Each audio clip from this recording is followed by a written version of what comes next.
Hello! Welcome back to my channel. ఎలా ఉన్నారు? ఇవాళొచ్చేసి నా అందమైన ఇల్లు ఎలా ఉందో చూపిస్తాను చూడండి.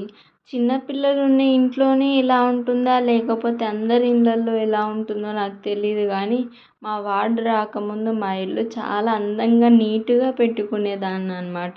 బట్ ఇప్పుడైతే అసలు నా కంట్రోల్‌లో లేకుండా వెళ్ళిపోతుంది. మా చిన్నోడు ఒక సైడ్ నుంచి నేను సర్దుకుంటూ వస్తుంటే, ఒక సైడ్ నుంచి వాడు మళ్ళీ లాగేసుకొని వస్తూ ఉంటాడు చూసారా? కబోర్డ్ అన్నీ ఓపెన్ చేయడం వచ్చు, వాటిలో సామాన్లు తీసేస్తాడు. ఇంకా నాకు బద్ధకం అయిపోయి కడగక ఉండిపోయిన సామాన్లు, ఇల్లంతా చాలా గలీజ్‌గా ఉండిపోయిందనమాట అసలు. బట్ ఒక్కోసారి ఇల్లంతా నాకు తెలియకుండానే ఔట్ ఆఫ్ కంట్రోల్ అయిపోతుంటుందనమాట. నేను సర్దుతూనే ఉంటాను, అది మళ్ళీ గలీజ్ అవుతూనే ఉంటుంది. చాలా బాధ అనిపిస్తుంది నాకు. కానీ ఎప్పటికప్పుడు మా ఆయన మోటివేట్ చేస్తూ ఉంటాను నన్ను, పర్లేదు చిన్నపిల్లలు ఉంటే ఇంక ఇలానే ఉంటుంది, వాళ్ళు గలీజ్ చేస్తుంటారు, ఇంకొక 2 ఇయర్స్ అంతే, వాడంతకు వాడు ఇలా చెయ్యకూడదు అని తెలుసుకునేంత వరకు ఇట్స్ నార్మల్ అని చెప్పేసి మెల్లమెల్లగా నేను కూడా అలవాటు చేసేసుకున్నాననమాట. సరే ఇంకా వాడు పడుకునేంత వరకు ఎలాంటి క్లీన్ చేయకూడదు, ఎంత ఆడుకుంటే అంత ఆడుకొని తర్వాత క్లీన్ చేసుకుందాం అని చెప్పేసి వదిలేస్తాను వాడిని. ఏది పీకినా ఏం చేసినా వదిలేస్తాననమాట. ఇంకోటేంటంటే అసలే సమ్మర్ కదా, ఎండలు బాగా ఉండిపోయాయన్నమాట. ముందైతే నేను ఎప్పుడు ఖాళీ ఉంటే అప్పుడు బయటికి తీసుకెళ్ళి బయట ఆడించుకునేదాన్ని. కానీ ఇప్పుడు ఎండలు విపరీతంగా ఉన్నాయి. అండ్ ఈ వేడికి వాళ్ళకి టెంపరేచర్ భరించలేక బాడీ హీట్ ఎక్కిపోతుంది. మా వాడికైతే ఒక 3 డేస్ అయింది, ఫీవర్ ఉందన్నమాట. ఫుల్ ఫీవర్ ఉంటుంది వాడికైతేను.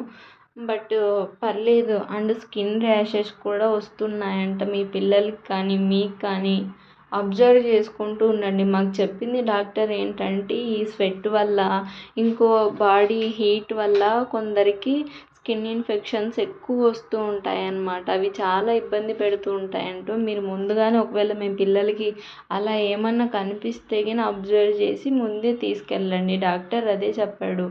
అలా కనిపిస్తే వెంటనే రండి, కానీ ఫీవర్కి అవన్నీ సిరప్ వాడండి తగ్గిపోతుంది అని చెప్పారనమాట.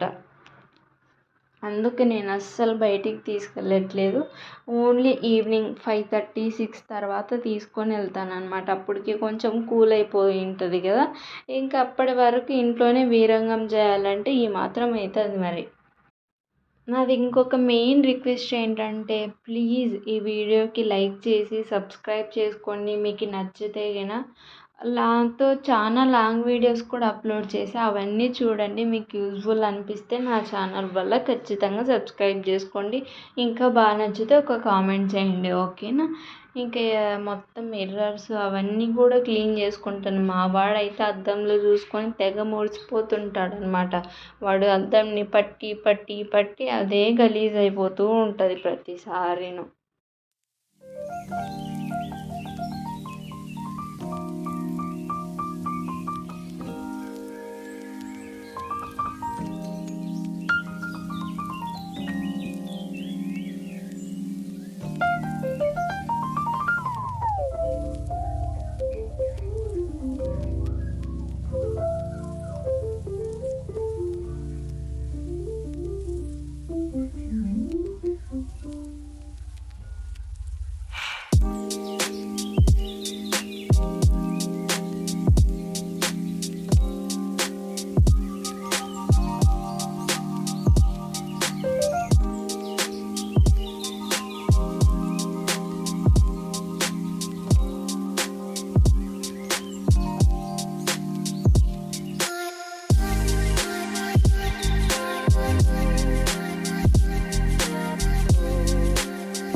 మా ఇంట్లో లాగా మీ ఇంట్లో కూడా ఇలా ఏవైనా యూజ్ చేయని వస్తువులు ఉన్నాయా? మాది దివాన్ కాట్ అండి.